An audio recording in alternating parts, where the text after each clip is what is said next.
मारें। This is our first lecture. इस lecture में हम सीखेंगे कि हमारी जो 4 फाउंडेशंस हैं ट्रेडिंग के, जिसमें सबसे पहले आता है हमारा technical strategy, then fundamental, risk management and trading psychology. ये आपकी 4 बुनियादी चीजें। जब तक आपकी ये कॉन्सेप्ट क्लियर नहीं होंगे, you can not build your buildings. ठीक है, आपका जो बिल्डिंग है इन 4 फाउंडेशन पे खड़ा है।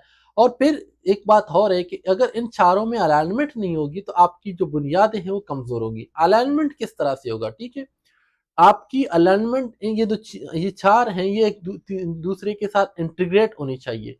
तो this is what you have to do. जब तक आप ये नहीं करेंगे, आपके पास जितना भी अच्छा स्ट्रेटजी क्यों ना हो, आप जितने भी अच्छे क्यों ना हो फंडामेंटल्स में, आपकी साइकोलॉजी कितना स्ट्रांग हो, आपकी रिस्क मैनेजमेंट कितनी अच्छी हो, लेकिन जब तक इन चारों की अलाइनमेंट नहीं करेंगे आप, तो you can not be successful. ठीक है, अब इनकी अलाइनमेंट हम करते किस तरह से? लेट्स सपोज आपके पास, हम आपको सिखाएंगे ट्रेडिंग। ट्रेडिंग स्ट्रेटजी में हम आपको सिखाएंगे टेक्निकल्स में कि हाउ टू आईसीटी में एफईजीज। लेट्स सपोज आपने एफईजी को सिलेक्ट कर लिया कि मुझे एफईजी में काम करना है with train, only with train. FEG train के साथ जो एफईजी या ऑर्डर ब्लॉक मुझे मिलते हैं उनके साथ काम करें। ये आपका टेक्निकल साइड पे एक स्ट्रेटजी हो गया, you have defined it. Then come at fundamental side पे आते हैं कि अगर यूएस इकोनॉमी राइजिंग में है तो you know that dollar will be strong. ठीक है, now you have a commitment कि dollar will be strong.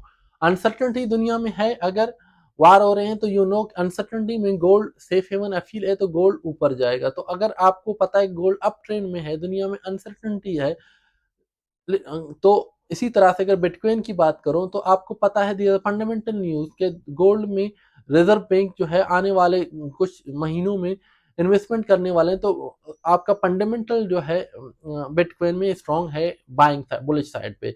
Now this is your fundamental. आपके पास टेक्निकल आ गया। अगर टेक्निकल आ गया, एफवीजी फंडामेंटल्स में यह है कि आपकी मार्केट की मूवमेंट अपवर्ड जाने वाली है। Now come at psychology, risk management में अब आपने क्या करना है कि जब भी मार्केट एफयूजीज में है, अप ट्रेंड में आप बाइंग सिर्फ करेंगे गोल्ड में, क्योंकि मार्केट में अनसर्टनिटी है अगर, तो आप गोल्ड को बाइंग करेंगे ओनली एफयूजीज पे। ठीक है, ये आपके टेक्निकल और आपकी फंडामेंटल दोनों अलाइन हो गए। नाउ कम एट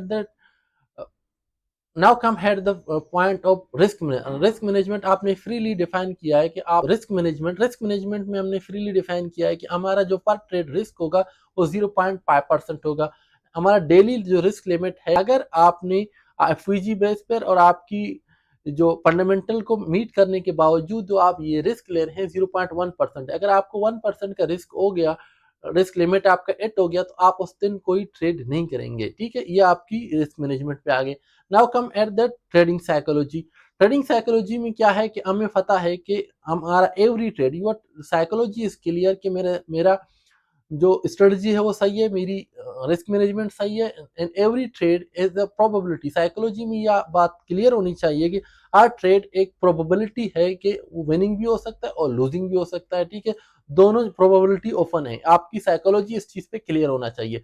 जब साइकोलॉजी क्लियर होगा तो आपका जो रिस्क है, आपको कितना भी अच्छी अपॉर्चुनिटी मिले, आपकी रिस्क मैनेजमेंट की रूल डिफाइंड है, तो साइकोलॉजी आपको ये मजीद अपनी जो ट्रेड लोड्स है उसको नहीं बढ़ाएंगे आप। ठीक है, आपको पता है कि 1% रिस्क मेरा 8 हो गया, तो जितनी भी अच्छी अपॉर्चुनिटी मुझे मिले क्यों ना, मार्केट इज अ प्रोबेबिलिटी। आपका कितना ही अच्छा सेटअप क्यों बन रहा हो, there is still chance of losing. तो आप जो है अपनी ना तो chance of lose load size को इंक्रीज करेंगे, ना अपनी रिस्क को इंक्रीज करेंगे, ना ही आपका जो रिस्क लिमिट है, अगर आपका लॉस लिमिट 8 हो गया है डेली का या वीकली का या पर ट्रेड का, तो आप मजीद ट्रेड नहीं लेंगे। तो सबसे बड़ी बात यह है मार्केट में खुद को रोकना। आप इन चारों को जब अलाइन करेंगे, then you could be a successful trader in the market. ठीक है, ये आपको कोई नहीं बताएगा मार्केट के, this is a real experience में आपको बता रहा हूँ कि आपका psychology should be clear that every trade is a probability. हर ट्रेड को आप दूसरे के साथ अलाइन नहीं कर सकते। हम ये नहीं कह सकते कि मेरे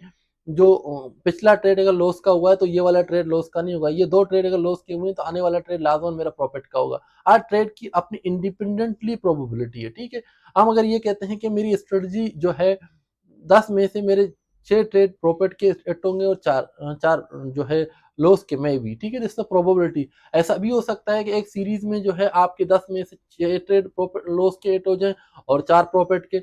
this is a possibility in market. कोई भी स्ट्रेटजी क्यों ना हो, कितनी अच्छी स्ट्रेटजी क्यों ना हो, उसमें ये चीजें आती हैं ट्रेडिंग में। अगर ट्रेडिंग में इस तरह की चीजें आती हैं, ठीक है, इन वी आर ट्रेडिंग, तो सबसे बड़ी चीज होती है हमें कंसिस्टेंसी के साथ काम करना होता है।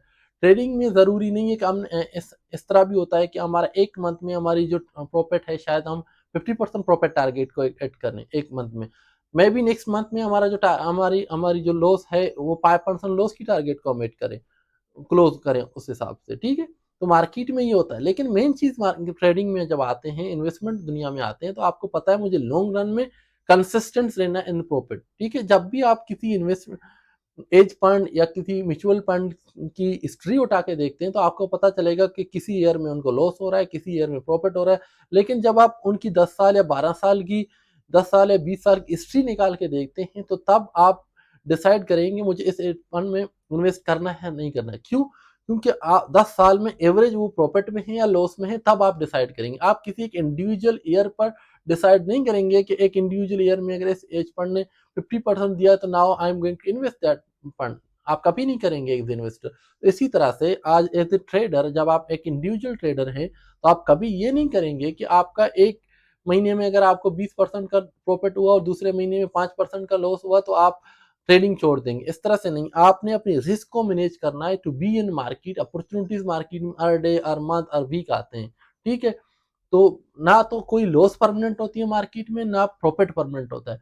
To be in market, stick with your plan, stick with your align your all four foundation of trading, you will be successful in market। Then आता है कि हमारी हर ट्रेडिंग की स्ट्रेटजी डिफरेंट होती है। अगर आप स्विंग ट्रेडिंग ट्रेडर हैं तो आपकी स्ट्रेटजी डिफरेंट होगी। अगर आप फंडेड अकाउंट से ट्रेड कर रहे हैं तो strategy could be different.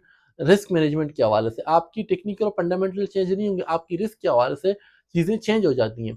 Then if you are trading on your own fund, तो आपकी रिस्क स्ट्रेटजी चेंज हो जाती है।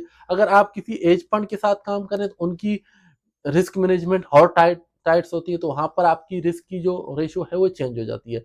तो दिस इज हाउ आपकी इन चारों की अलाइनमेंट के साथ you could be a successful trader in in in long